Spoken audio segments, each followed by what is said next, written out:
Thank you, Bryn. Welcome, everyone. Welcome to the Unitarian Universalist Fellowship of McMinnville in a brand new year. This is our first traditional service in 2023. What will you make of it?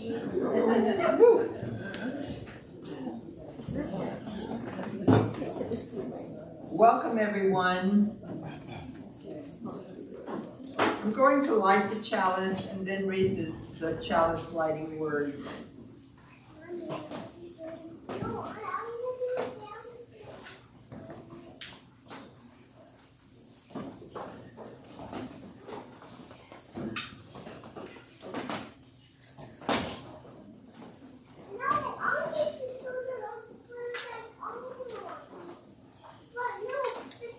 Why isn't this candle light? There it goes.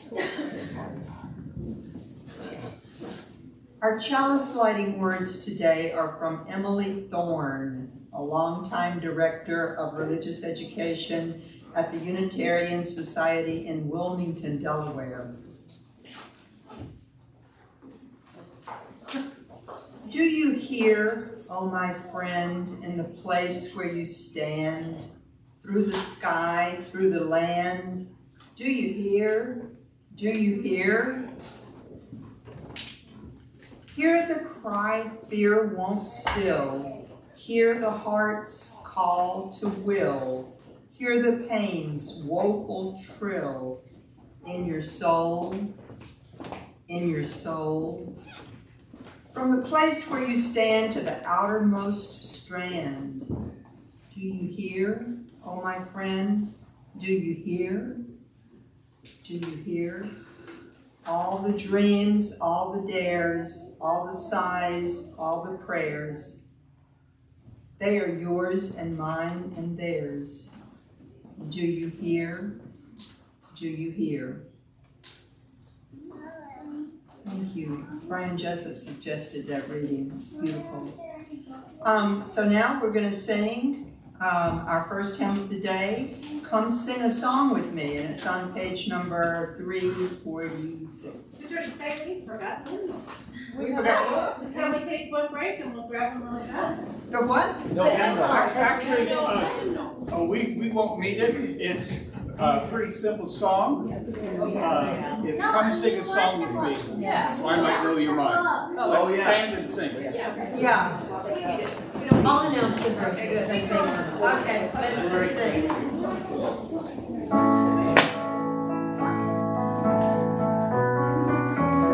Come sing a song with me. Come sing a song with me. Come sing a song with me. Come sing a song with me, that I might know your mind. And I'll bring you home when hope is hard to find. And I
guys sound wonderful.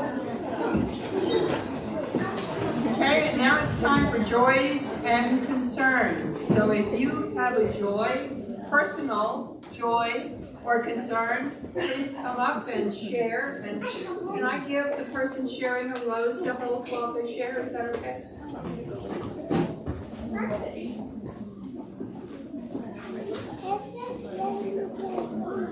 Please, come on up. Miss Lily. Lily. Right? Let's see if the microphone is in the right place here. My great aunt Margaret died this month. We're so sorry. Thank you. You guys? Yeah.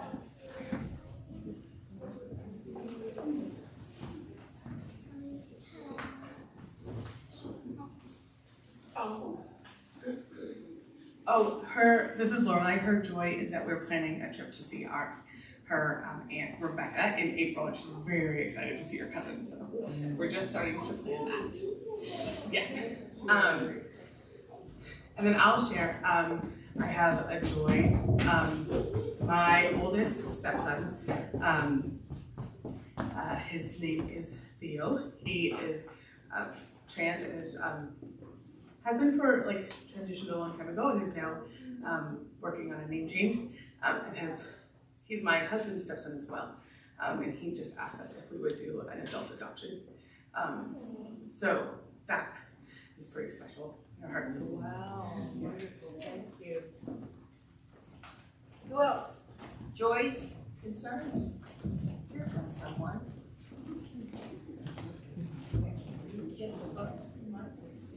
A couple of days ago, my dad went to this wrestling match, and his team won and it lost once. Oh my goodness, were you there? No. Okay. Okay, who else? Vicky?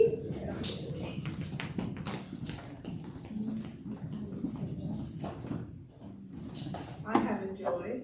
I feel I should let everybody know that my son is doing very well. He went from clinically dead to being released by the doctor to go back to work. And he told me that he went to the fire department and took all of the EMTs a pizza, and they were very thrilled to know the outcome because they very rarely get to hear the outcome of an event. So that's a joy. You're here.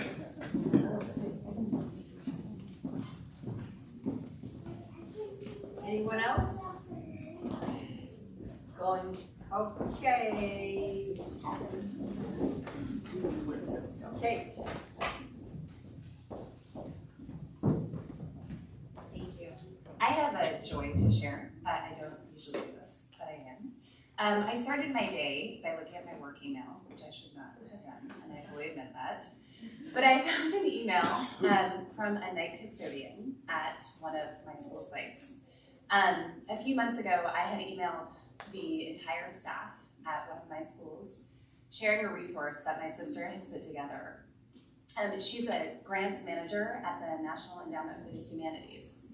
And part of the work that she's done in the last year is to make sure that money is going towards historically Black colleges and universities.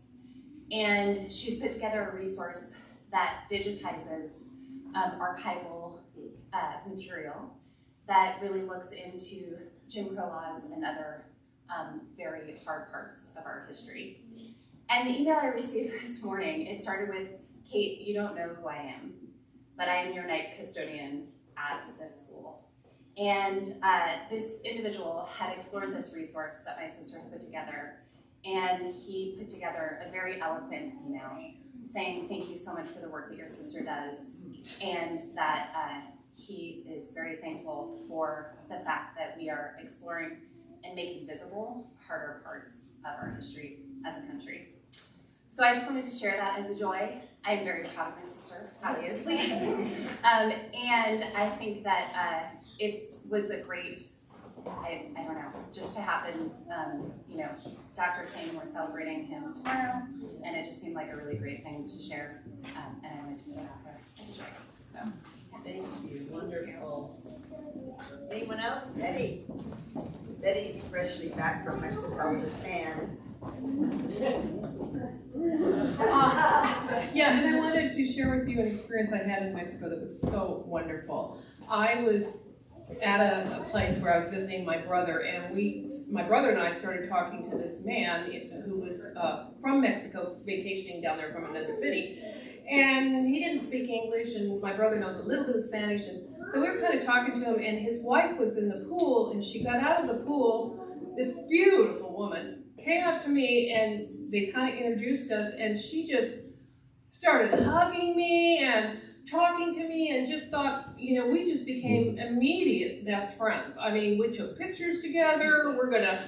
Didn't understand a word she said, and she didn't understand a word I said, but we communicated, and it was really nice.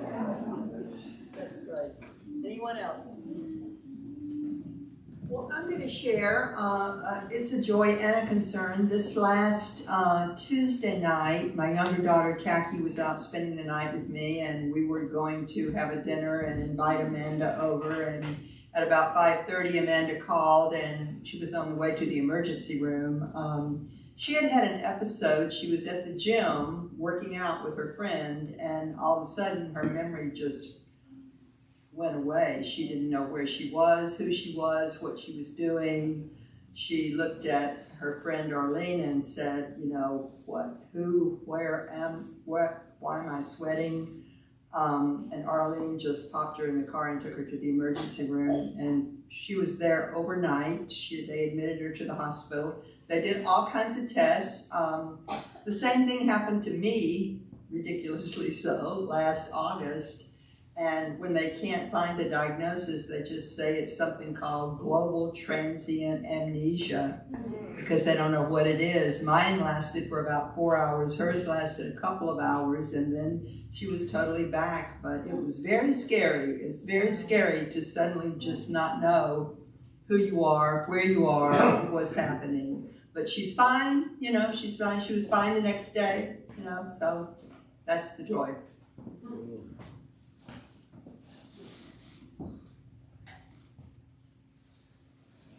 Okay, where are we?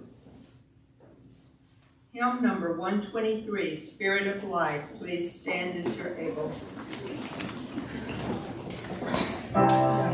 Eliana.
Okay, now we're going to have something really special. We're going to welcome some new members, and Holly Christensen is going to be in charge of that.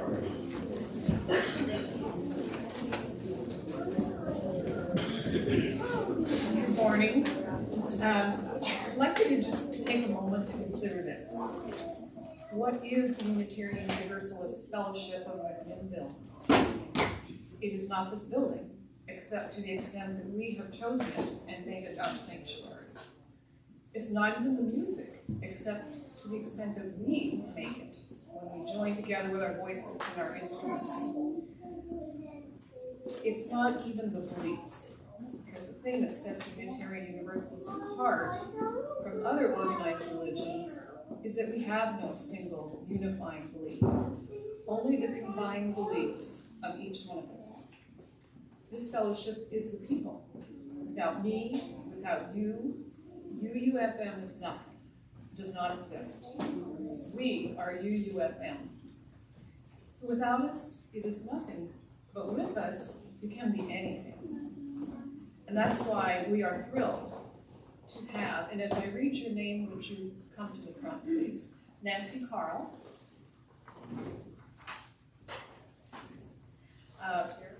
Crystal Dawn Walker could not be with us today. Audrey and Colin Magruder. Pamela Gibney. Conrad and Cassandra Nappick, daughter Sunny. Justin and Megan, daughter Leah. These are our newest members of our UUFM Fellowship. Wow, I've asked Betty, as chair of the UUFM's board of directors, Ken from membership, Suzanne as chair of Religious Exploration Committee, to lead us in the following responsive reading. Betty, would you like to come to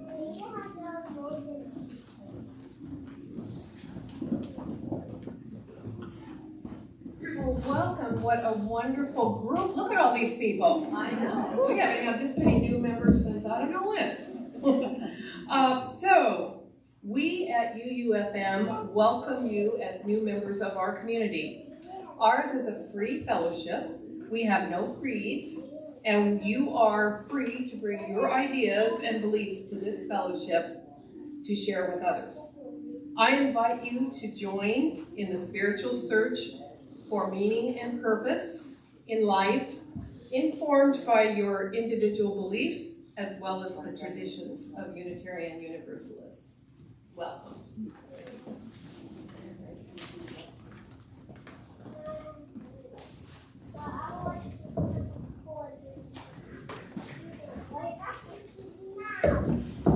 All right. I'm going to tell you what it means to be a member, and then I'm going to say, you like that? And then you can do that, and then you say, I will if you want to. All right?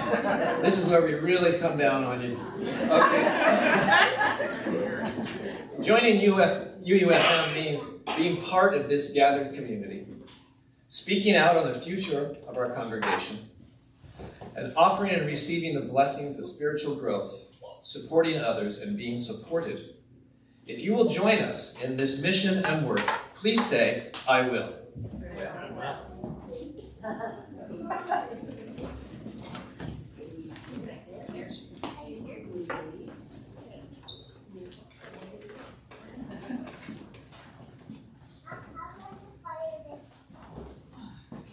Hi everyone, I'm Suzanne, the Religious Exploration Chair.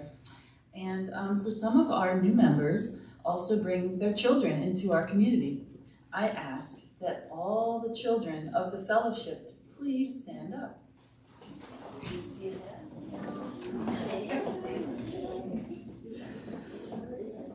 Please continue to welcome Sunny, Leah, and Colin into your fellowship of play, growth, learning, and love. If you'll do this, children of the fellowship, say loud and clear, we will. We will. Now we all be together. It's in your bulletin. We receive you with open hands and arms. As you join us, we once again renew our commitment to this community. We are proud and happy to have you among us. Welcome, welcome, welcome.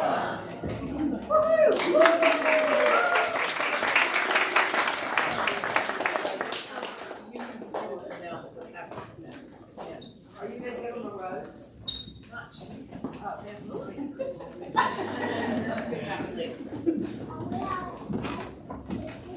Okay, it's now time for our story for all ages. So if all the kiddos will come up and sit on this blanket, we're going to have a good time. Over. Reverend Brian is going to read the story to you or tell the story. Let's do it, guys. Come on.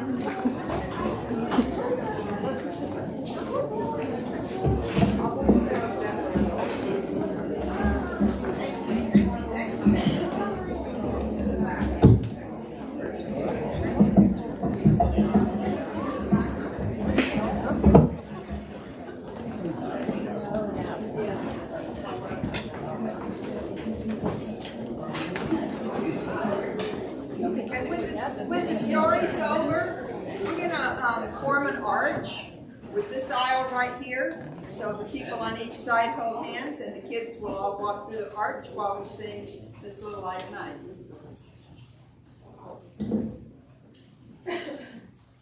Well, welcome to the story time. It's wonderful. What a great group we have today. And so I'm going to ask you some questions. First question is, who is this? Go ahead, tell me. Who is that? Then you are absolutely right on. This is Reverend Dr. Martin Luther King Jr. And what kind of outfit is he wearing here? What do you tell me? He's wearing a robe that has black on it, and he has a collar. And yes, tell me. It's a minister's outfit, yes. Reverend King was a minister at the Ebenezer Baptist Church in Atlanta, Georgia.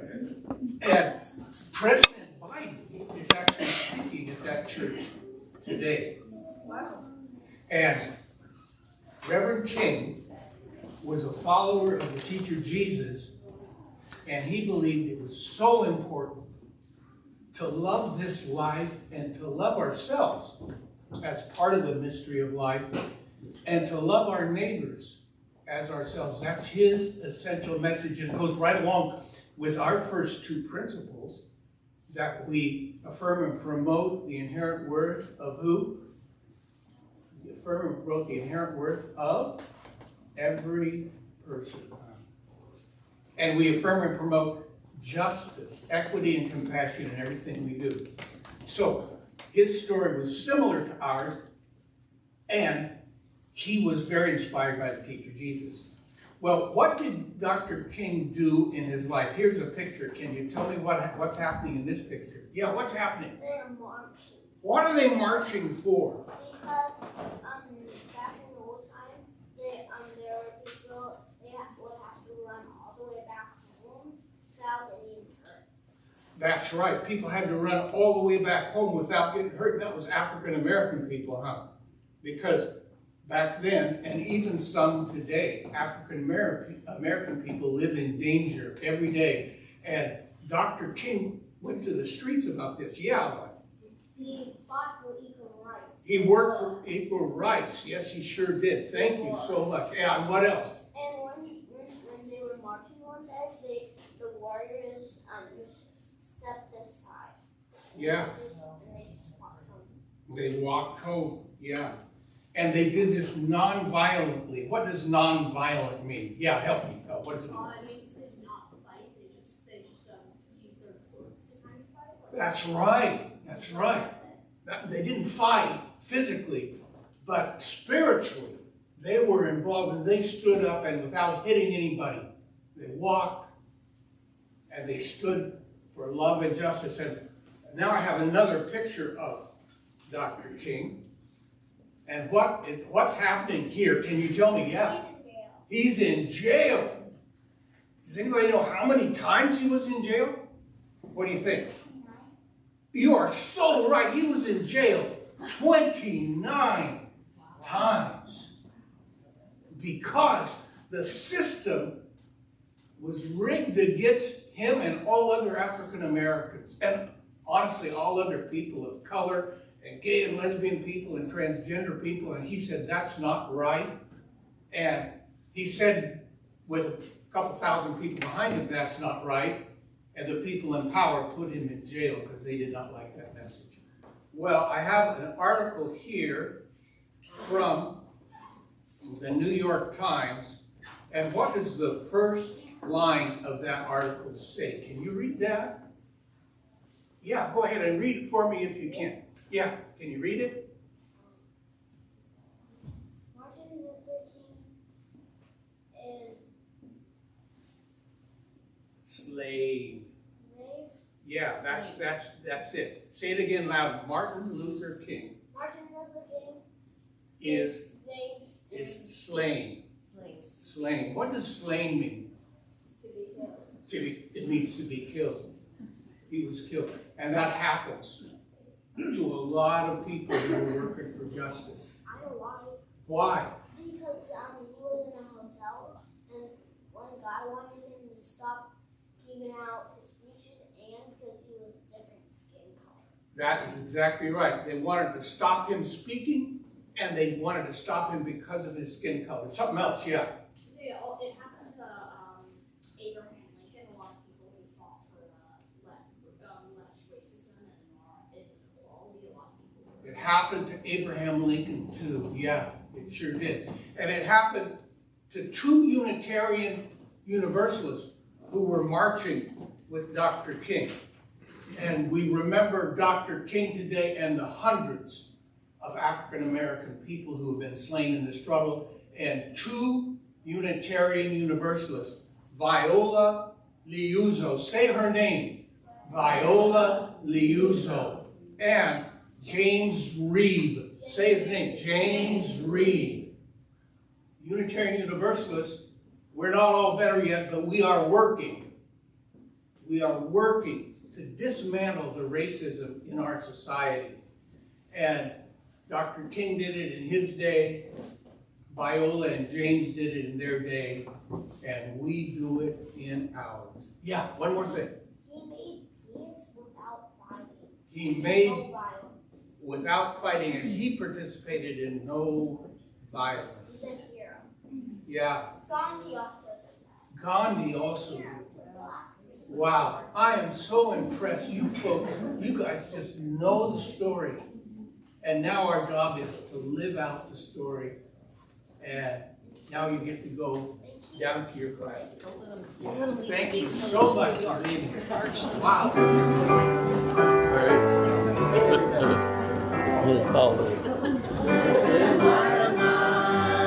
I'm gonna let it shine. This little light of mine, I'm gonna let it shine.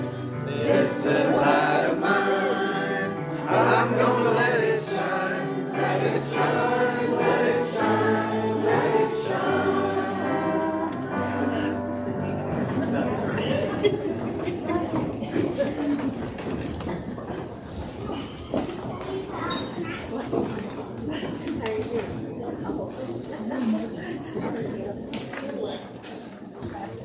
That was great, Reverend Brian. Our kids are great. Our kids are great.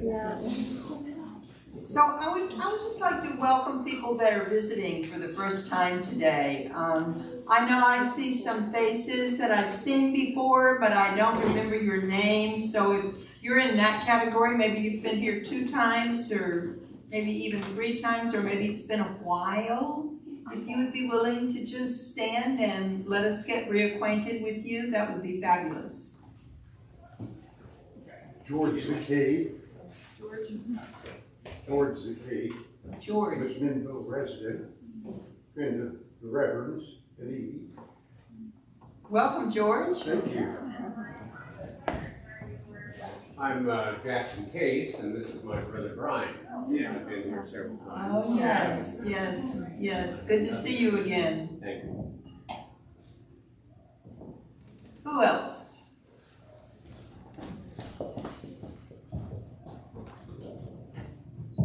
I'm Kirsten, I'm Cam's sister-in-law.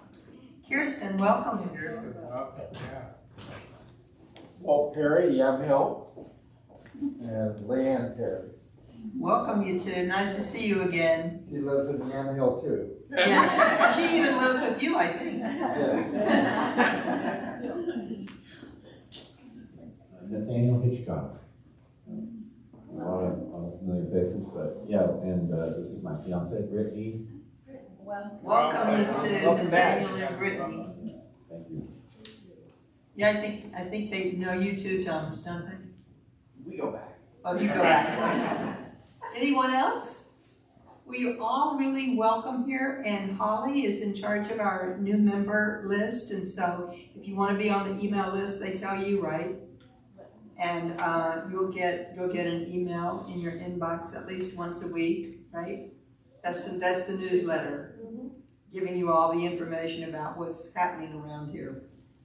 So thank you all for being here, and welcome to you. The offertory now, and if you're unfamiliar with our baskets, you'll notice that they're divided. And one side goes to UUFM, and the other side this quarter is going to Juliet's house. We choose a charity every quarter to give to as well. So you have a choice of giving to either this community or to Juliet's house. And thank you very much for your contributions.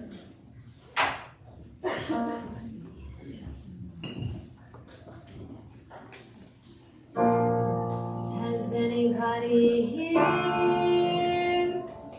seen my old friend Abraham? Can you tell me where he's gone?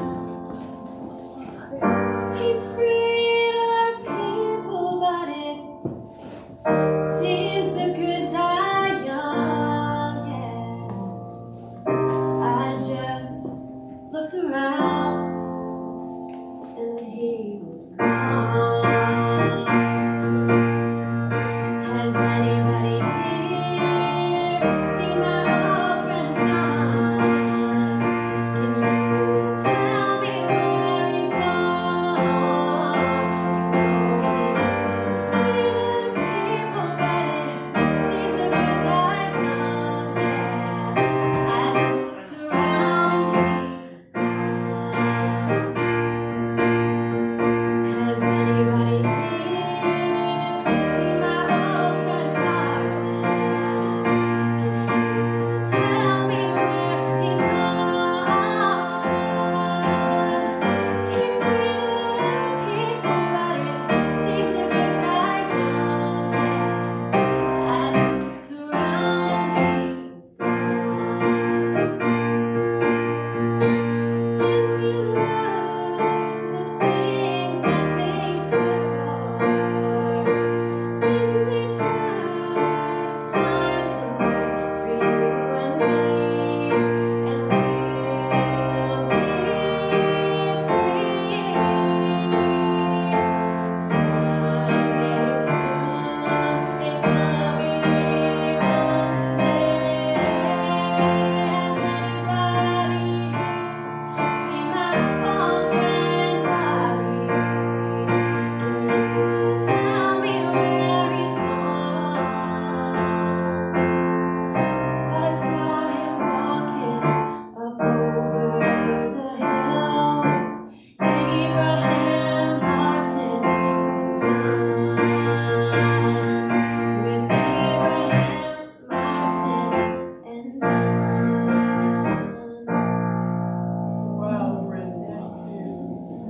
Oh.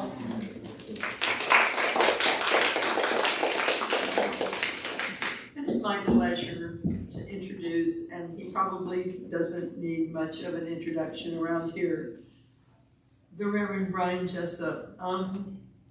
It makes me cry just to introduce Brian, besides just having heard that song. I grew up Southern Baptist in Mississippi, and Brian was growing up in the American Baptist Church, and as has been pointed out to me, they are radically different. However, I think that somewhere along the line, Reverend Brian inherited some of the same, I'm just going to use this evangelical word with regards to his passion and his fire and his just insight into the soul. He's to me, he evokes that very soulful kind of feeling, and I'm really happy to introduce him and to have him present to us, to presence for us, the Reverend Dr. Martin Luther King on this day, which is, we're in the month of his birthday. So sit back or not, sit on the edge of your seats, whichever seems to be the best as you take in this sermon. Thank you.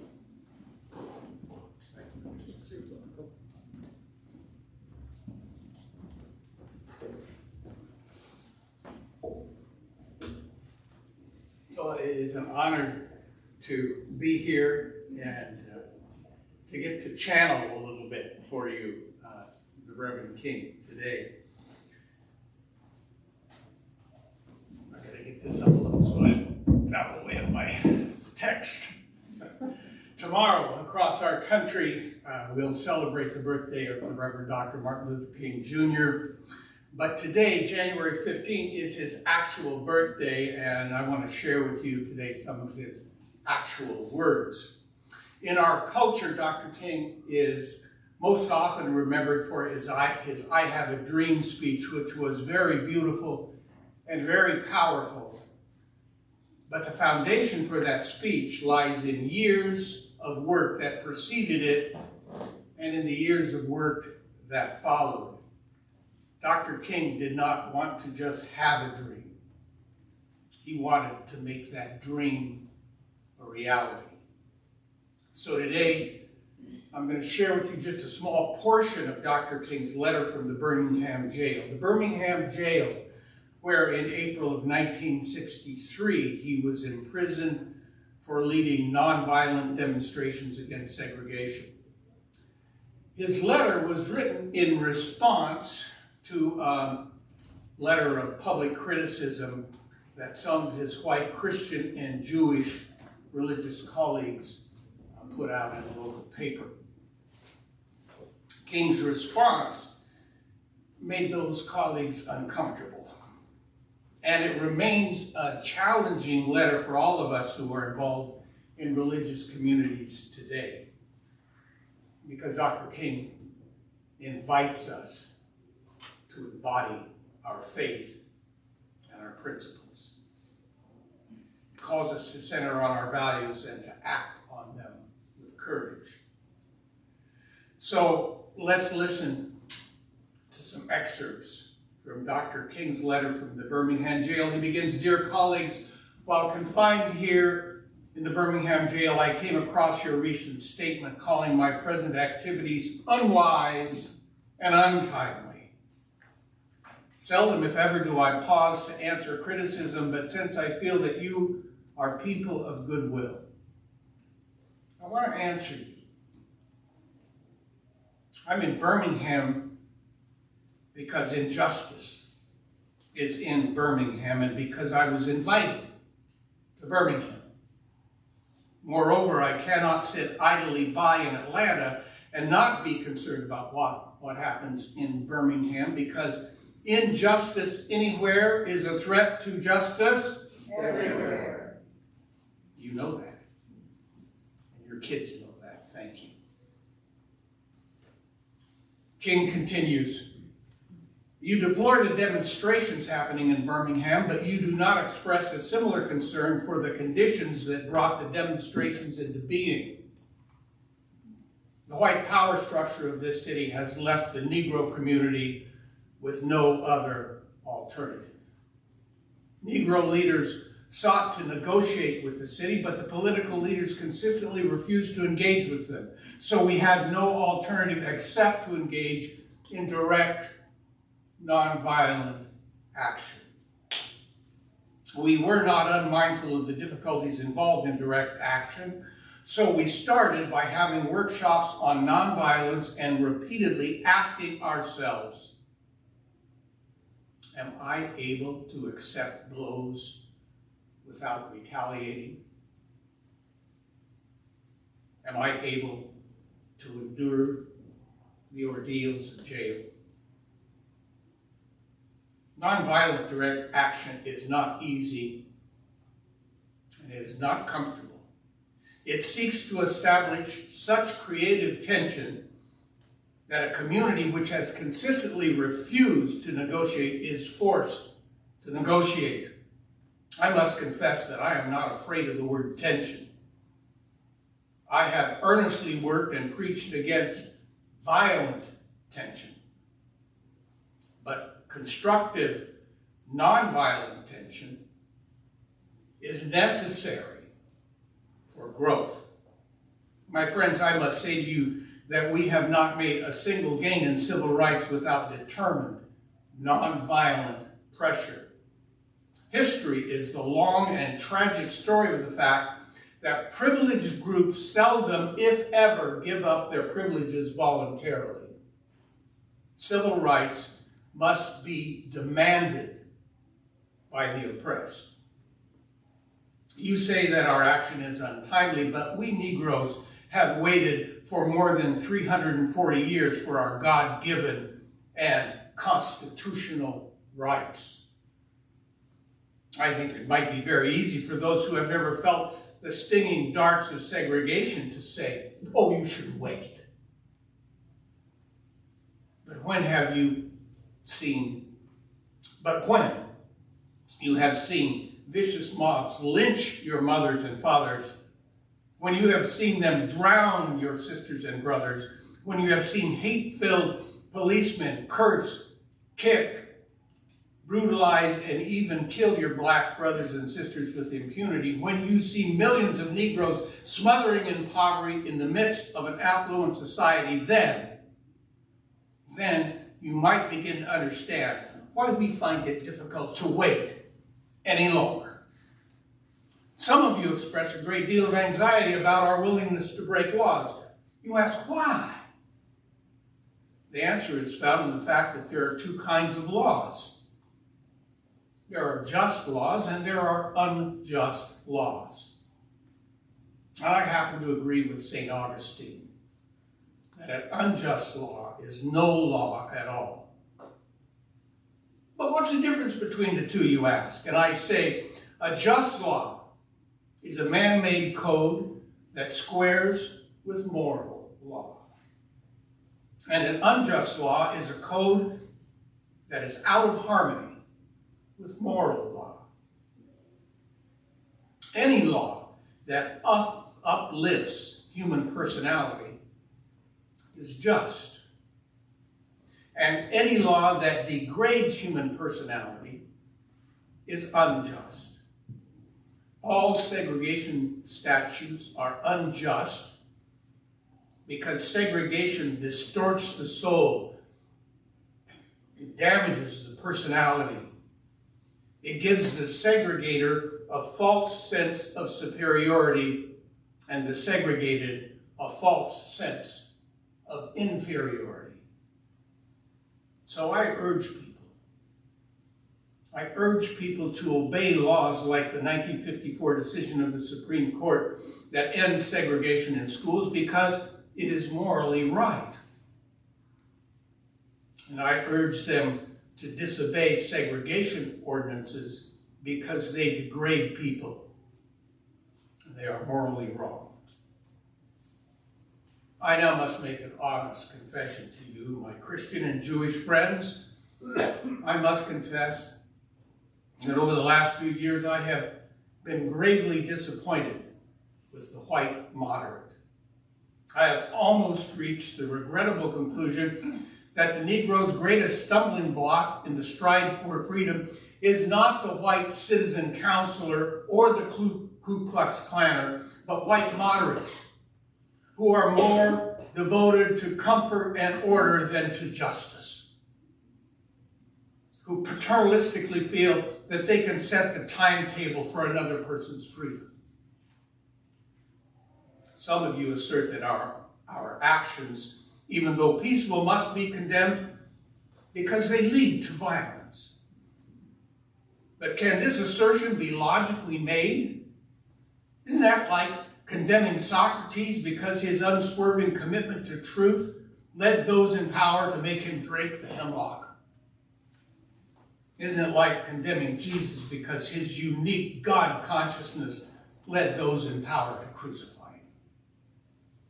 We must come to see that it is immoral to urge people to withdraw their efforts to gain their basic human rights because their quest leads to violence. Society must protect the robbed, must punish the robber. I had also hoped that white moderates would reject the myth of time. Wait, they tell me. Wait. Time heals all wounds. But it is a strangely irrational notion to think that there is something in the very flow of time that will inevitably cure all ills. Actually, time is neutral. It can be used either destructively or constructively, and I am coming to feel that people of ill will have used time much more effectively than people of goodwill. What we have discovered is that the word wait means never. Never. So now we in this nation must repent for our misuse of time, and repent not merely from the vitriolic words and actions of bad people, but also from the appalling silence of good people. We must come to see that human progress never rolls in on wheels of inevitability. It comes only through the tireless effort and persistent work of people willing to be co-workers with each other and with God. And without this hard work, time itself becomes an ally of the forces of social stagnation. I'm grateful to God that through the Negro Church, the dimensions of nonviolence have been entered into our struggle. If this philosophy had not emerged, I am convinced that by now many streets of the South would be flowing with blood. Oppressed people cannot remain oppressed forever. The urge for freedom will eventually come. And this is what has happened to the American Negro. Something within us has reminded us of our birthright of freedom. And something outside of us has reminded us that we can gain it. So let us march sometimes. Let us have our pilgrimage to the City Hall. Understand why we must have sit-ins and freedom rides. If our repressed emotions do not come out in these non-violent ways, they will come out in an ominous expression of violence. This is not a threat. It's a fact. So I have said to my people, I've said that our normal and healthy discontent can be trusted and can be channeled through the creative outlet of nonviolent, direct action.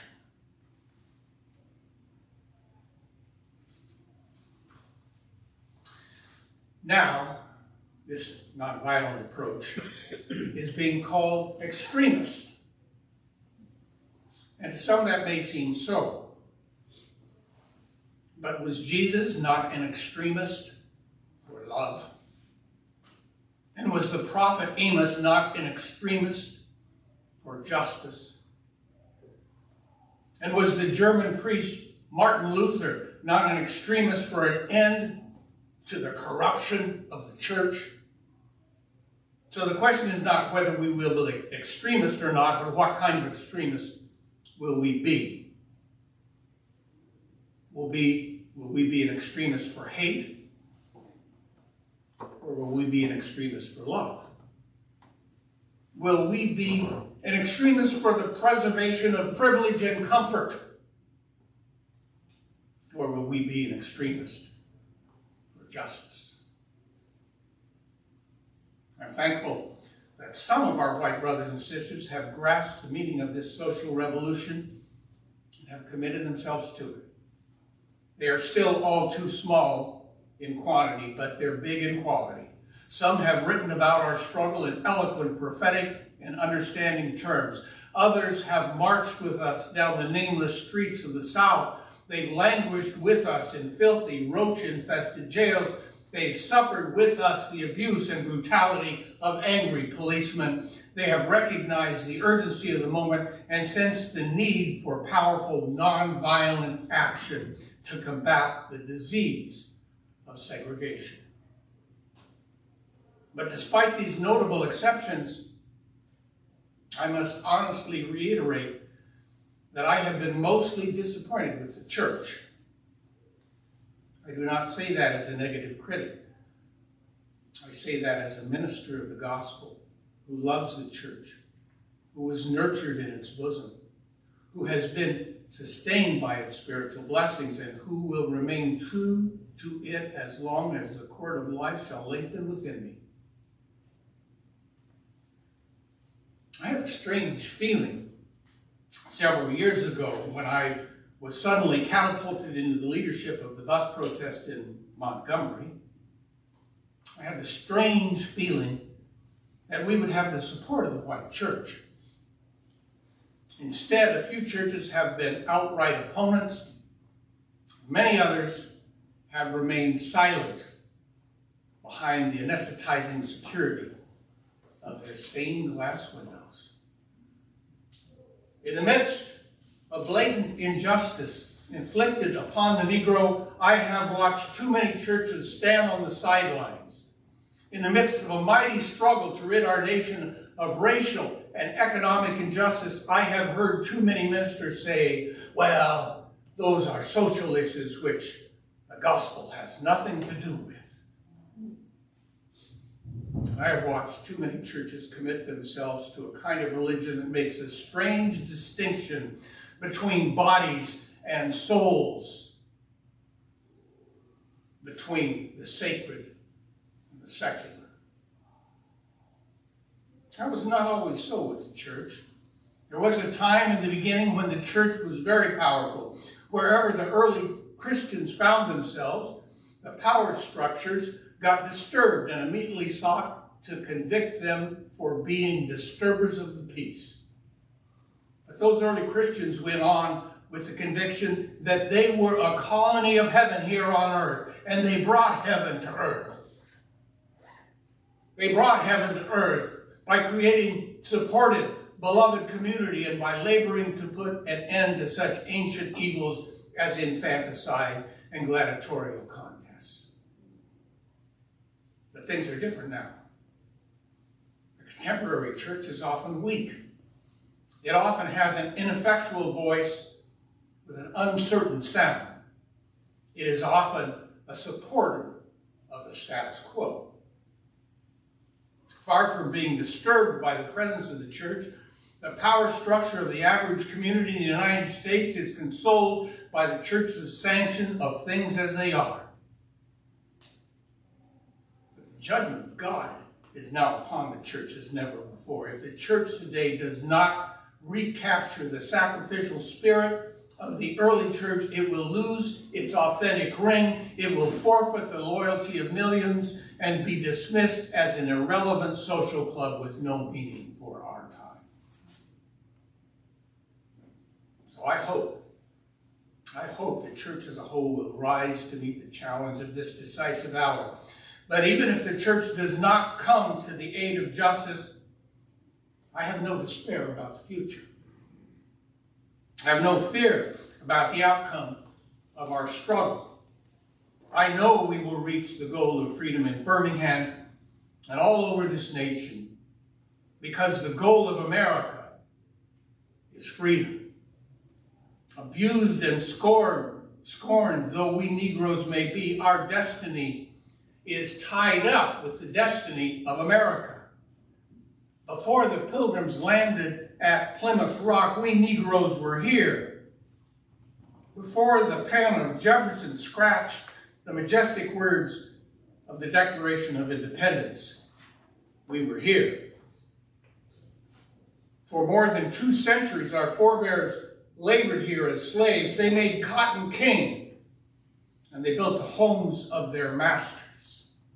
In the midst of brutal injustice and shameful humiliation, our forebears labored on.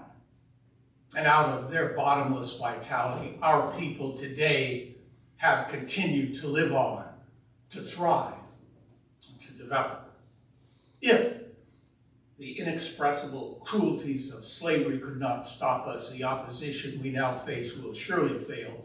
We will win our freedom because the sacred heritage of our nation and the eternal will of God are embodied in our echoing demands. I must close now. Never before have I written a letter this long. I can assure you it would have been shorter if I'd been writing from a comfortable desk. But what else is there to do when you're alone for days in a narrow jail cell, other than to write long letters, to think strange thoughts, and to pray long prayers? Now, if I've said anything here that is an understatement of the truth, I beg you to forgive me. If I have said anything in this letter that is an overstatement of the truth, or is indicative of my having impatience with anything less than brotherhood, I beg God to forgive me. I remain yours in the cause of peace and brotherhood. Martin Luther King, Jr.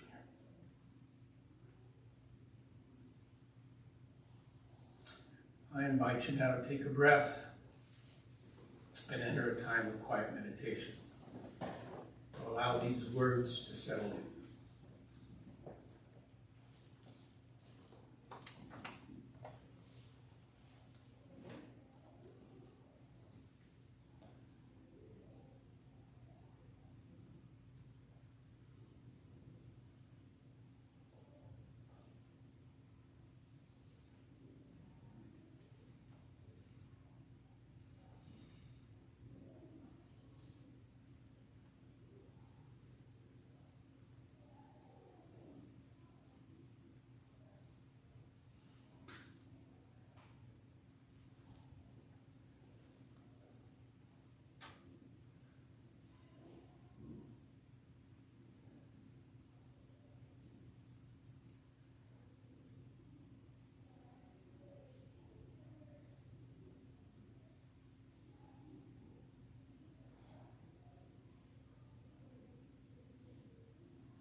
I invite you now to stand as you're willing and able and join in singing hymn number 169, We Shall Overcome.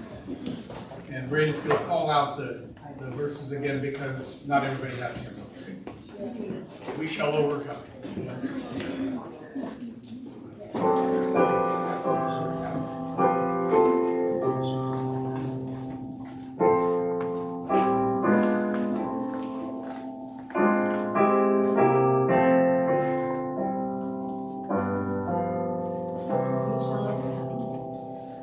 We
shall live in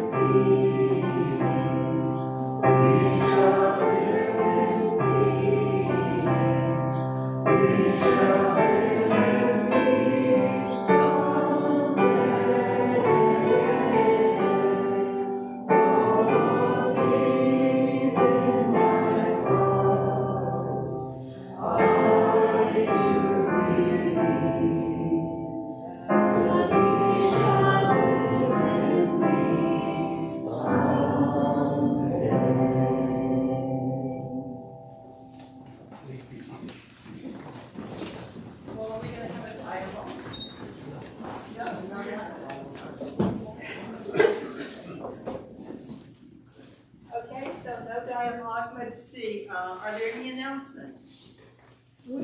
members please come to the front after we close? Okay. We'll have you sign it.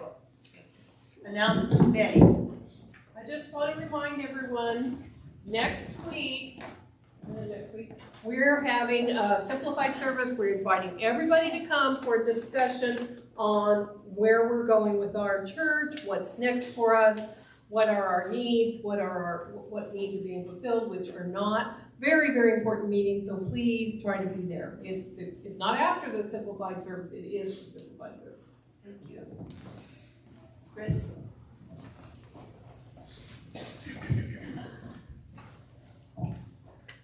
Wanted to let everybody know that the annual UUFM Super Bowl party is back this year. Rob and Cheryl are hosting it once again. Please RSVP through the Sign Up Genius. I sent out an email to UUFM families yesterday. If you did not get that email and you would like to participate, let me know and I will send that link to you. Be sure to go to their new house. Don't go to their old house because the party will not be there. When is that? It's February 12th. Thank you. 3 o'clock.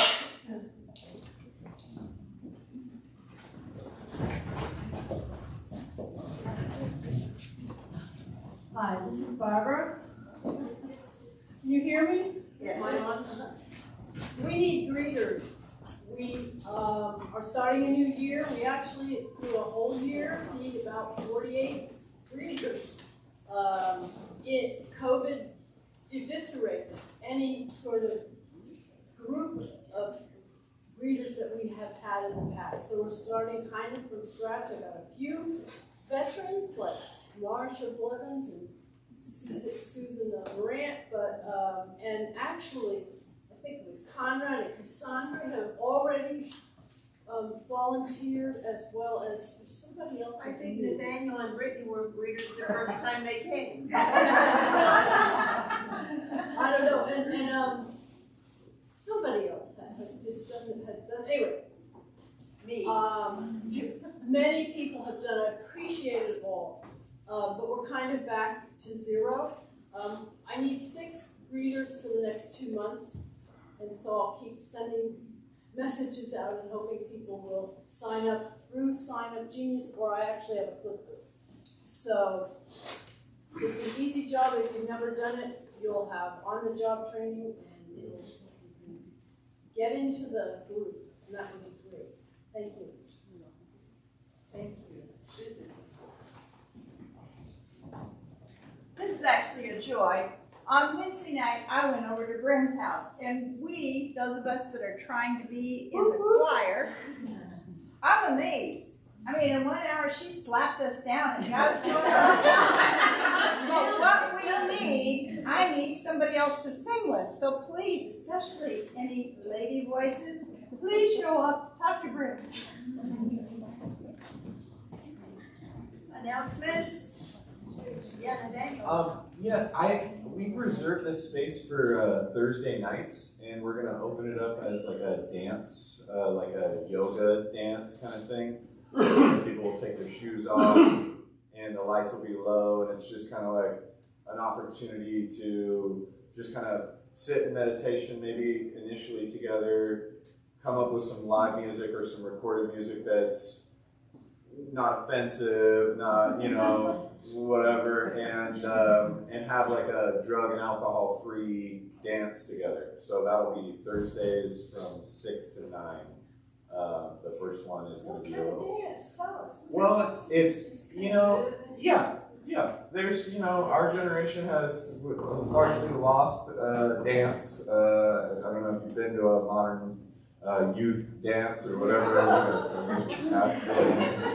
but it's gotten a little wacky. So we're trying to, whatever you feel comfortable with, and whatever is, it's more for your, it's more for your body, your health, And who's the lady that's doing it? Well, Brittany and I are teaming up, and then there's a couple other people that are going to be, that are DJs and stuff like that.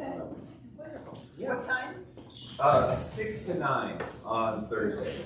Yeah, so it'll be our first one. We'll be working. Send us something so we can put it in our newsletter. Okay. Where is it? Right here. Thursdays, 6 Yeah. to 9? Yeah. It's party. It's party. Let's spread. I'll come. Any other announcements? Okay, we're going to extinguish the flame and then we'll say the words. Oh, sorry, Trish played coffee hour downstairs. Coffee hour downstairs right after the service. So come down and enjoy a cup of coffee and smooze with your neighbors. Donuts and gluten-free brownies. What is it? Gluten-free Gluten-free brownies and donuts. Gluten-free brownies and non-gluten-free donuts. Say the words with me. We extinguish this flame, but not the light of truth, the warmth of community, or the fire of commitment. These we carry in our hearts until we are together again. And now we're going to form a big circle, hold hands if you want, elbows, whichever, and say go down the beach.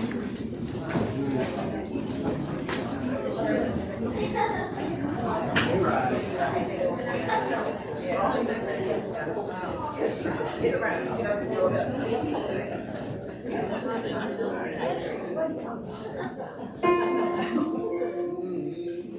Okay, we're gonna split in two. We have a nice big group today. Let's do this side first. Patricia and Kate. Go now in peace, go now in peace. Go now in spirit, flows now around you.